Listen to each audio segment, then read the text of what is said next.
Obi a eu de la malchance lors d'un de nos voyages. L'homme qu'elle était chargée d'escorter était un politicien éminent qui avait un désir malade et pervers de torturer les femmes avec qui il était. Obi a essayé de s'échapper, mais elle a été maîtrisée. Le sénateur l'a attachée, l'a battue sévèrement et a abusé d'elle. Quand il a eu fini, il a appelé son médecin et l'a payé grassement pour son traitement. Il a aussi payé le gérant de l'hôtel et lui a ordonné de garder Obi dans la chambre jusqu'à ce qu'elle soit assez forte pour rentrer chez elle. Il était une fois 3 amis. Elles se sont rencontrées au camp du Nisk et sont devenues très proches. Il y avait Enola. Elle était grande, claire de peau, belle et très bruyante. Elle venait d'une famille riche, son père était un général de l'armée. Enola était la dernière et unique fille parmi 4 enfants. Son père était très strict, mais sa mère la choyait et la gâtait. Elle lui donnait tout ce qu'elle voulait et ne la corrigeait jamais quand elle avait tort. À cause du travail de son père, sa famille déménageait souvent, mais après que son père est devenu général, ils se sont installés dans la partie nord du Nigeria. Le général était très strict avec ses enfants. Il leur permettait à peine d'interagir avec d'autres enfants. Ils n'étaient pas autorisés à rendre visite à des amis, et les amis n'étaient pas autorisés à venir chez eux. Ils sortaient rarement, sauf pour aller à l'école. Quand Enola est entrée à l'université, elle est devenue sauvage, comme si elle avait été libérée d'une cage. Elle faisait la fête, buvait, fumait et voyageait souvent hors de l'école pour s'amuser. Il y avait Obi, elle venait d'un foyer chrétien. En fait, son père était pasteur. Obi était grande, foncée de peau, mince et belle. Elle venait d'une famille de classe moyenne. Ses parents étaient des chrétiens stricts et ont élevé leurs enfants dans la crainte de Dieu. Ils allaient à l'église tous les dimanches et au service de milieu de semaine aussi. Ses parents, le pasteur et Madame Emao, veillaient à ce que leurs enfants participent activement à la maison de Dieu et à la maison. Ils faisaient de leur mieux pour leurs enfants, mais Obi semblait toujours lutter avec sa foi en Dieu. Elle avait des doutes et des questions, et elle avait toujours eu peur de les faire savoir à ses parents. Elle n'a jamais parlé à ses parents ni à quiconque de ses doutes. Elle jouait simplement le jeu, comptant les jours jusqu'à ce qu'elle soit libre de vivre sa vie et de faire ce qu'elle voulait. Son opportunité est venue quand elle a été admise à l'université pour étudier. Elle a trouvé une vie où elle pouvait faire ce qu'elle voulait sans avoir à rendre de compte à personne. Il ne lui a pas fallu longtemps pour ignorer Dieu et tout ce qu'on lui avait enseigné. Enfin, il y avait Eni, elle venait d'une famille pas tout à fait de classe moyenne. Son père vendait des produits alimentaires au marché, tandis que sa mère était enseignante au lycée. Ses parents enseignaient à leurs enfants à travailler dur pour tout ce qu'ils voulaient. Sa mère, Madame Hudak, était une disciplinatrice. Elle croyait fermement en l'éducation, donc elle et son mari travaillaient dur pour s'assurer que leurs enfants aient le privilège d'aller à l'école. Ils luttaient beaucoup financièrement, mais l'éducation de leurs enfants était quelque chose sur quoi ils ne pouvaient pas faire de compromis. Eni était la première fille et l'aînée de ses parents. Elle était plus âgée que son sibling immédiat de 5 ans, et ses parents veillaient à ce qu'elle ait tout ce dont elle avait besoin pour l'école. Eni était une bonne fille, mais elle avait toujours un penchant pour garder des amis qui la guidaient dans la direction opposée. Elle avait un mauvais sens du jugement et semblait toujours attirée par des choses et des personnes qui l'influençaient négativement. Enola, Eni et Obi étaient membres du même peloton quand elles se sont rencontrées. Elles ont cliqué et sont devenues amies instantanément. Enola était la plus bruyante et la plus sauvage du trio. Elle aimait faire la fête et semblait toujours obtenir une invitation à n'importe quelle fête. Elle connaissait les endroits branchés, fréquentait les grands garçons et avait des connexions dans les hautes sphères. Obi aimait aussi faire la fête, mais elle était une bonne juge de caractère et semblait être la voix de la raison parmi elles. Eni était influençable et se laissait facilement influencer par Enola et Obi. Après leur camp, grâce à l'influence d'Enola et un peu d'argent, les filles ont pu obtenir leur affectation dans la même ville. Elles ont loué un appartement et ont vécu ensemble. Enola et Obi ont été placés au ministère, tandis qu'Eni a trouvé une place dans une petite ONG. Enola était une fille très matérialiste. Son père avait réduit son allocation, disant qu'elle devrait trouver un travail et travailler pour s'offrir ces choses qu'elle voulait constamment. Comme elle ne recevait plus autant qu'avant de son père, elle est devenue escorte et a commencé à coucher avec des hommes qui lui offraient beaucoup d'argent. Elle a introduit Eni et Obi dans le jeu aussi. Donc, de temps en temps, elle recevait des appels de leur intermédiaire qui les connectaient à des hommes riches qui avaient besoin de leur compagnie. La plupart de ces hommes étaient des personnes éminentes et des politiciens dans la société, Donc elle pouvait gagner beaucoup d'argent de leur voyage et s'offrir le style de vie qu'elle voulait. Avec l'argent qu'Eni gagnait, elle pouvait envoyer de l'argent à la maison pour soutenir ses parents. Elle leur mentait en disant qu'elle avait été placée dans une banque. La nouvelle a rendu ses parents très heureux et fiers de leur fille. Les filles ont continué leur vie débauchée, allaient au travail à leur lieu d'affectation primaire en semaine, et la plupart des week-ends, accompagnées des hommes étranges en voyage à travers le pays. Obi a eu de la malchance lors d'un de nos voyages. L'homme qu'elle était chargée d'escorter était un politicien éminent qui avait un désir malade et pervers de torturer les femmes avec qui il était. Obi a essayé de s'échapper, mais elle a été maîtrisée. Le sénateur l'a attachée, l'a battue sévèrement et a abusé d'elle. Quand il a eu fini, il a appelé son médecin et l'a payé grassement pour son traitement. Il a aussi payé le gérant de l'hôtel et lui a ordonné de garder Obi dans la chambre jusqu'à ce qu'elle soit assez forte pour rentrer chez elle. De retour à la maison, Enola et Eni étaient inquiètes. Elles avaient toutes des voyages ce week-end-là, mais habituellement, elles rentraient le dimanche pour pouvoir se présenter à leur lieu d'affectation primaire. Elles avaient attendu Obi et elle n'était pas revenue. Elles l'avaient appelé plusieurs fois, même appelé leur intermédiaire, mais il les avait rassurées en disant qu'elle reviendrait. Apparemment, Timmy, l'intermédiaire, avait une idée de ce qui était arrivé à Obi. Il était au courant du comportement malade du politicien et avait été bien payé. Quand Enola et Eni sont rentrées du travail le mercredi, elles ont trouvé Obi à la maison. Ses yeux étaient gonflés et elle avait des bleus partout sur le corps. Elle leur a raconté tout ce qui s'était passé.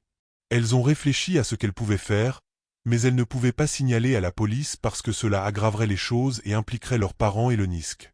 De plus, le sénateur avait averti que si elle osait le dénoncer, il éliminerait toute sa famille. Donc, les filles ont décidé d'enterrer leur douleur et de passer à autre chose, mais elles ont confronté Timmy à ce sujet. Bien sûr, Timmy a nié, disant qu'il n'avait aucune idée que le client était dangereux.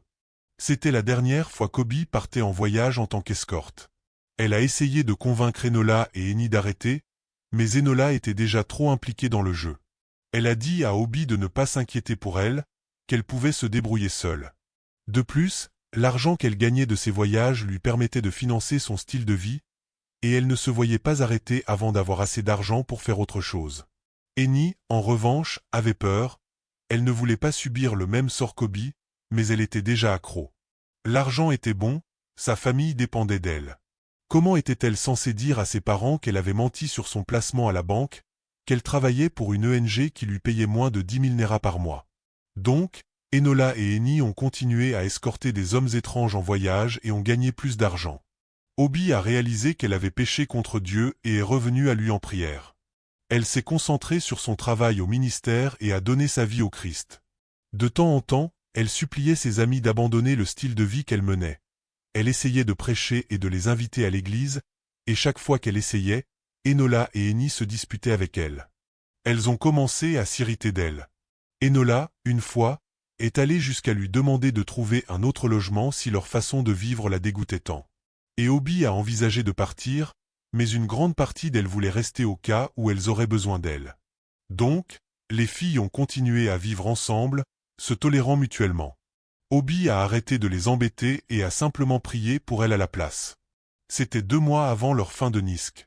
Enola et Eni avaient été engagées, elles devaient toutes les deux escorter des politiciens éminents à Abuja. Malheureusement, le politicien qui avait demandé Eni a appelé pour annuler, laissant Enola voyager seule. Le lendemain, qui était samedi, Eni a eu une autre affaire. Elle devait escorter un riche homme d'affaires au Koweït. Eni n'avait jamais voyagé hors du Nigeria auparavant, elle avait un certain pressentiment sur le voyage et en a parlé à contre-cœur à Obi. Obi l'a supplié d'annuler et de refuser l'offre, mais Eni était tentée par la somme d'argent qu'elle risquait de perdre. L'homme d'affaires avait fait une offre alléchante, et Eni ne pouvait pas résister. Elle a décidé d'y aller et a promis à Obi que ce serait son dernier voyage. Obi a insisté et l'a supplié de refuser l'offre, mais elle a refusé, disant qu'elle avait besoin de l'argent et que ce serait la dernière fois. Eni devait rencontrer son client à Lagos. Quand elle est arrivée à l'adresse, elle a été surprise de voir qu'il y avait 4 hommes au lieu d'un. Elle est devenue nerveuse et a essayé de savoir lequel des hommes elle était censée rencontrer. Les hommes ont fait des blagues pour essayer de la calmer et de la détendre. Elle a insisté pour savoir qui elle était censée rencontrer, Mais les hommes lui ont offert un verre à la place et lui ont dit de se détendre, disant qu'elle était censée être avec eux quatre. Henny s'est assise, feignant d'être à l'aise, mais elle pensait à un moyen d'annuler le voyage et de partir. Elle a regardé autour de la maison. C'était un bungalow dans un quartier très calme. Elle a pensé à ce qu'elle pourrait dire pour s'excuser et annuler le voyage. Elle n'a rien trouvé de raisonnable, donc elle leur a simplement dit qu'elle n'était plus intéressée par le voyage et qu'elle voulait partir. Les hommes se sont regardés pendant une minute, puis ont accepté et lui ont dit de partir. Elle les a remerciés pour leur compréhension et s'est tournée pour partir. Elle était arrivée à la porte quand elle a senti une main sur sa gorge juste avant de s'évanouir. Pendant ce temps, Enola était arrivée à Abuja. Son client était un politicien très populaire. Enola était excitée parce qu'elle savait qu'elle gagnerait beaucoup d'argent et recevrait d'autres cadeaux. Parfois, si leur client était satisfait, ils étaient assez généreux pour lui donner une allocation pour le shopping. Quand elle est arrivée à l'hôtel, elle a trouvé le client déjà en train d'attendre. Au cours de leur conversation, le politicien lui a dit que son ami, un homme très riche, était aussi intéressé à passer du temps avec elle. Il a promis que cela signifierait plus d'argent pour elle. Enola a accepté avec joie, ravie à l'idée de faire d'une pierre deux coups. Il a fallu un certain temps avant que le deuxième homme arrive. À ce moment-là, elle s'amusait déjà avec le politicien. Enola n'avait jamais ressenti le genre d'émotion qui l'a frappée quand l'ami du politicien s'est avéré être son père. Elle pouvait voir la surprise, la douleur, le dégoût et la trahison, et tant d'autres émotions sur le visage de son père. Elle n'avait jamais ressenti une telle honte immense, allongée là sur le lit avec l'ami de son père. Son père lui avait jeté ses vêtements avec colère et lui avait ordonné de partir. Elle a sauté du lit, ramassé ses vêtements, s'est habillée et a quitté précipitamment l'hôtel. Elle était à l'entrée de l'hôtel quand elle a entendu un grand bang, puis les gens ont commencé à courir dehors. C'est alors qu'elle a réalisé ce qui pouvait s'être passé. Elle s'est précipitée dans la chambre d'hôtel pour trouver le politicien dans une mare de sang, son père debout avec un pistolet à la main, regardant le corps de son ami. C'était plusieurs heures plus tard quand Henny a repris conscience. Elle s'est réveillée dans une pièce sombre avec d'autres filles. Ses vêtements étaient déchirés et elle se sentait violée. Elle a essayé de demander aux autres filles où elle était. Il s'est avéré que les hommes qu'elle avait rencontrés plus tôt étaient des trafiquants d'êtres humains. Elle a essayé de penser à un moyen de s'échapper, mais les filles l'ont rassurée en disant que ce n'était pas possible et qu'il n'y avait pas d'issue. Henny et les autres filles ont été enfermées dans cette pièce pendant des jours. Pas de nourriture, pas d'eau. Elle n'avait que l'eau qui coulait dans la salle de bain qu'elle partageait. Un jour, la porte s'est ouverte et les filles ont reçu des bandeaux pour les yeux, avec l'avertissement que si quiconque essayait de s'échapper, cette personne serait abattue. Avec cette peur, les filles se sont bandées les yeux et ont fait ce qu'on leur disait. Aucune des filles n'avait idée de l'endroit où elles étaient, elles avaient été déplacées plusieurs fois. Elles savaient qu'elles étaient dans une sorte de transport, mais elles ne pouvaient pas dire où elles étaient ni où elles se dirigeaient. Leurs mains étaient aussi attachées derrière leur dos, donc elles ne pouvaient pas vraiment bouger. Après plusieurs heures, elles se sont arrêtées. Il a fallu encore quelques heures avant que certaines filles soient sorties et que les autres continuent le voyage. Il y en avait 22 dans la pièce, mais seulement 8 filles ont été déposées à l'endroit, et les autres ont été emmenées ailleurs. Quand elles sont arrivées à l'endroit, les 8 filles ont été gardées ensemble dans une pièce. On leur a donné des vêtements propres et neufs, des perruques et du maquillage, et on leur a dit de se faire belle. Quelques heures plus tard, une dame est entrée pour s'adresser à elles. À son apparence et à son accent, elle n'était clairement pas nigériane. Elle a dit aux filles qu'elles étaient au Niger. Elle les a briefées sur ce qui était attendu d'elles. Elles devaient satisfaire des hommes qui avaient payé cher pour leur compagnie. Elles n'étaient pas autorisées à avoir des conversations ou des relations avec les clients. Elles devaient faire tout ce que le client voulait et le faire joyeusement. La dame a aussi averti que si l'une d'elles commettait l'erreur d'essayer de s'échapper, cette personne serait tuée. La dame a promis que si elle se comportait bien, on prendrait soin d'elle. Et c'est ainsi que chaque jour, chacune des filles était escortée vers des clients masculins. La plupart étaient des hommes d'âge avancé, et chacun semblait avoir ses fantasmes pervers personnels. Henny vivait chaque jour sans savoir ce qui l'attendait avec le prochain client ou quel désir pervers elle devrait satisfaire. Certains jours étaient plus durs que d'autres. Parfois, elle pleurait et suppliait Dieu de lui pardonner. Sa cupidité l'avait mise dans ce pétrin. Si seulement elle avait écouté Obi.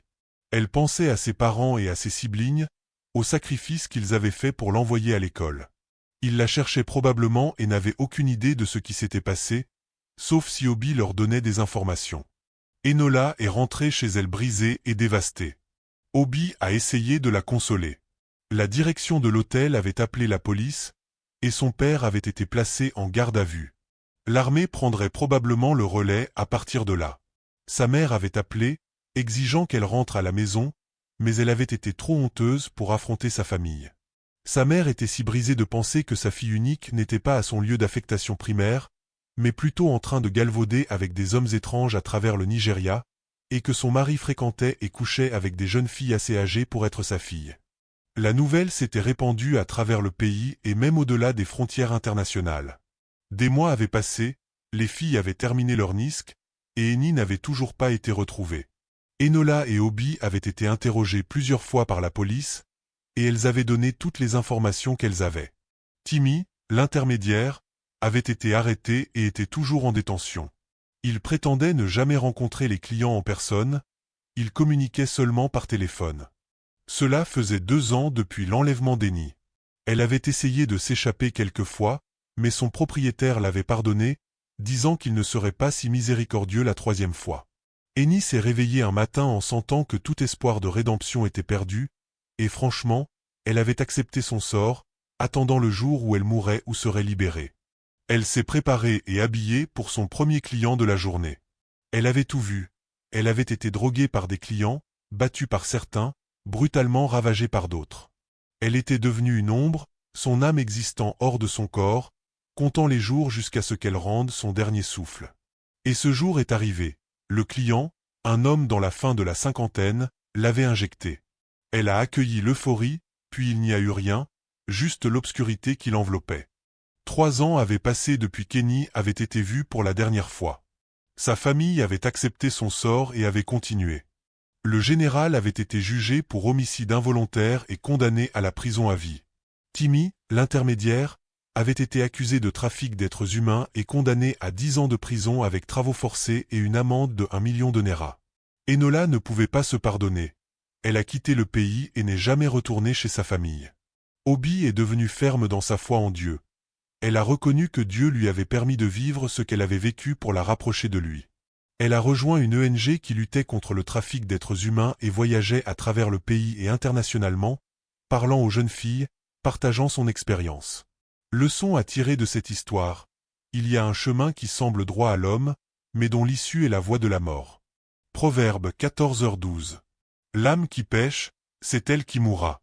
Le fils ne portera pas l'iniquité du père, et le père ne portera pas l'iniquité du fils. Ézéchiel 18h20. Merci beaucoup d'avoir écouté mon histoire aujourd'hui. J'espère que vous l'avez appréciée. Dites-moi ce que vous en avez retiré. Partagez l'histoire avec quiconque vous pensez qu'il apprécierait. Si vous avez des contributions, laissez-les dans la section des commentaires. J'adore lire vos commentaires. Et n'oubliez pas de nous donner un pouce en l'air, cela aide notre chaîne à grandir. Et oui, abonnez-vous à la chaîne si vous ne l'avez pas fait, et je vous verrai dans la prochaine. Merci les gars, je vous aime beaucoup. Au revoir.